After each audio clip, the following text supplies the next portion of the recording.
Bienvenue à vous, Romain. Bonjour à tous et bienvenue. Alors, je sais pas ce que je fous là, mais bon.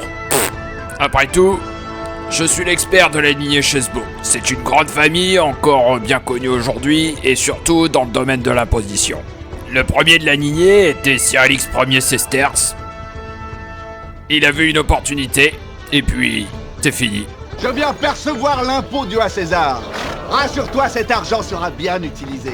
César avait envoyé son précepteur pour récupérer l'impôt sur les sociétés de Sir Alix, et c'est à ce moment-là qu'il en a profité pour s'imposer dans le domaine de l'optimisation fiscale. Eh bien sûr, voyons, mais c'est la moindre des choses. Astérix, Obélix apportait donc l'impôt pour César.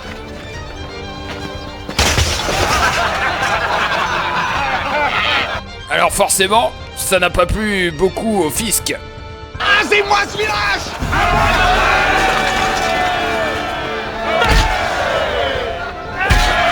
Et c'est à ce moment-là que les Romains ont commencé à prendre un voler. Alors bien sûr, au vu du rapport de force, Sir Alix en a profité pour garder le trésor qui passait par là.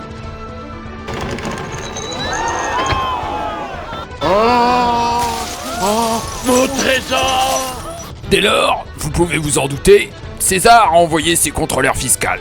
Mais Sir Alix avait réussi à voir venir les choses et a commencé à ouvrir des holdings un peu partout en France. Grâce à l'arsenal légal que connaissait Sir Alix, Rome s'est vite retrouvé à court de pouvoir et a fini par négocier avec eux. J'ai une proposition à vous faire. Si vous m'aidez à reprendre le pouvoir, vous serez exempté d'impôts.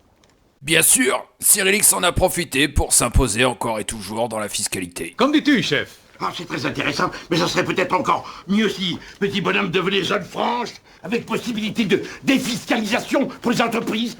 Et voilà, il avait flairé la bonne affaire et la dynastie était née.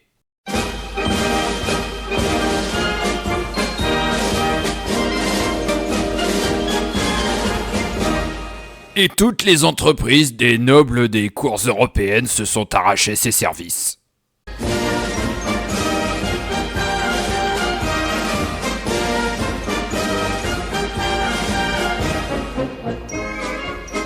Même pendant l'époque moyenâgeuse, la dynastie Chesbeau battait son plein. Des chevaliers étaient envoyés aux quatre coins du royaume pour faire du dumping social. De Richelieu jusqu'à Colbert, tout le monde se payait les conseils des Chesbeau pour optimiser son patrimoine fiscal, pendant que l'État se payait des conseils pour mieux racketter les entreprises. Des sacrés loupards qui ont de véritables dons pour arranger les comptes. Et puis bien plus tard, dans les années 30, ce fut un essor sans précédent pour les affaires de Cyril Howard.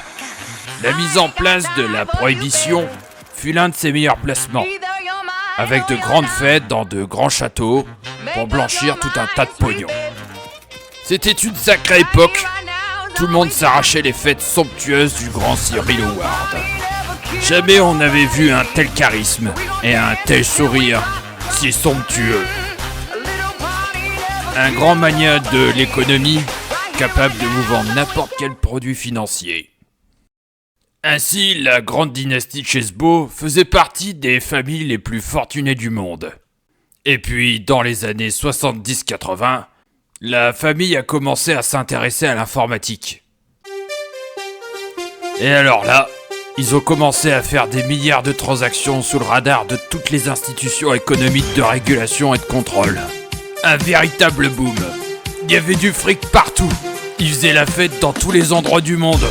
Il y avait tellement d'oseille à se faire que tout le monde voulait travailler pour eux. Ils étaient devenus complètement dingues. Il y avait des super bagnoles partout, des super poulettes. C'était devenu une véritable dinguerie. On se serait cru dans GTA. Les mecs passaient leur temps à faire des paris. Ah si, je vous jure, ils balançaient même des nains sur des cibles pour faire des paris. Il y avait tellement de thunes qu'ils savaient même plus quoi en foutre. Ils se payaient des mules pour les envoyer dans leur banque en Suisse. Non, je vous jure, c'était vraiment complètement dingue. Il y avait de l'argent partout dans tous les continents. Chaque transaction effectuée dans le monde rapportait un pourcentage à la dynastie. Leur capital était effroyable. Et bientôt, ils vont investir dans les technologies quantiques. Ils ont même prévu de racheter le système solaire.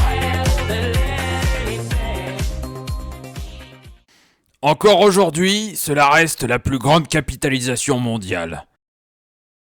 Un système fait de combines et d'arrangements qui permet à la dynastie de prospérer tout en passant à côté de toutes sortes de prélèvements obligatoires.